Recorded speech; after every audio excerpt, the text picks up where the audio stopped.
में पुष्पा जी को अरेस्ट करवाने वाले हैं आर्यवर्धन, क्योंकि अब यहाँ पर सच्चाई बताने वाली है मीरा। यहाँ पर मीरा कहने वाली है कि भाई, आपको पता है कि आपकी माँ की इस हालत की जिम्मेदार कौन है?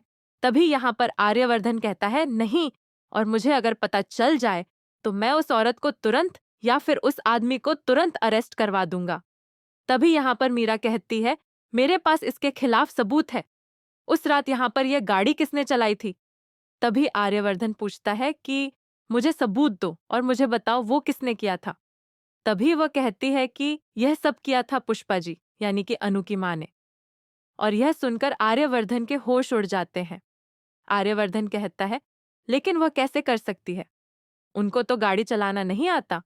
लेकिन तभी मीरा कहती है कि हाँ, उनको गाड़ी चलाना नहीं आता है और वो नई कार लेकर आई है उसको सीखने के लिए। उन्होंने यहाँ पर उस रास्ते में वो गाड़ी चला रही थी जहां से आपकी माँ गुजर रही थी, और इसीलिए उन्होंने आपकी माँ को यहाँ पर टक्कर मार दी और आपकी माँ की यह हालत हो गई। अब आर्यवर्धन के सामने सच्चाई आती है तो आर्यवर्धन गुस्से में आ जाता है और कहता है कि वो चाहे जो हो, मेरी माँ को तकलीफ पहुंचाने वाले उस इंसान को मैं छोड़ूंगा नहीं। अब अनु की माँ को जेल जाना पड़ेगा। और तभी यहाँ पर पुष्पा जी के पास पुलिस लेकर पहुंच जाते हैं आर्यवर्धन, और अनु भी पहुंचती है।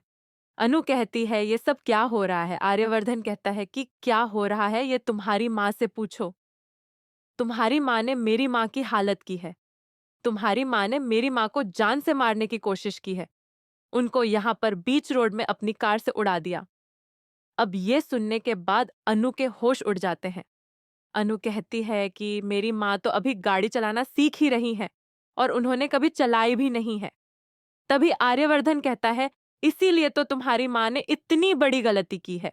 अरे जब उनको गाड़ी चलाना नहीं आता है तो आधी रात को वो गाड़ी लेकर क्यों निकली इस रोड पर जहां पे लोग घूमते रहते हैं?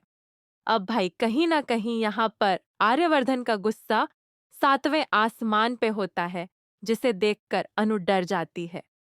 अनु सोचती है कि आज गायत्री मैम की शहादत की जिम्मेदार अगर मेरी माँ है तो आर्यवर्धन सर मेरी माँ को जरूर अरेस्ट करवा देंगे। लेकिन तभी अनु कहती है कि माँ, आपने ऐसा किया? पुष्पा जी हाथ जोड़कर कहती हैं, नहीं अनु, तू खुद सोच, मैंने ऐसा बिल्कुल भी नहीं किया।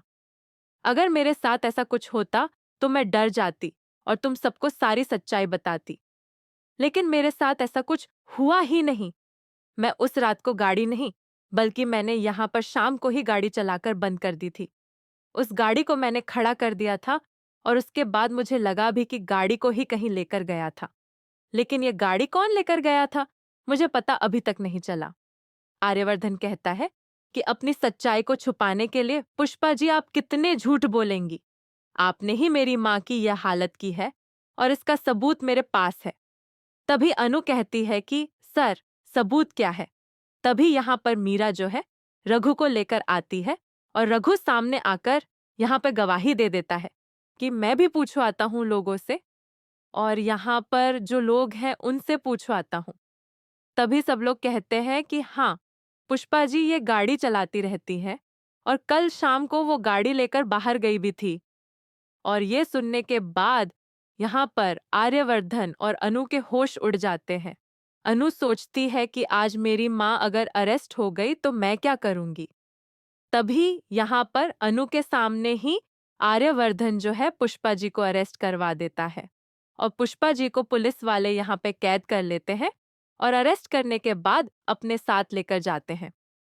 और ये बात देखकर यहाँ पर अनु को 440 वोल्ट का झटका लग जाता है। अनु सोच रही है कि उसकी माँ को यहाँ पर बिना किसी कसूर के आज अरेस्ट करवा दिया मीरा मैडम और रघु ने मिलकर, और इसके लिए वह कुछ करके जरूर रहेगी।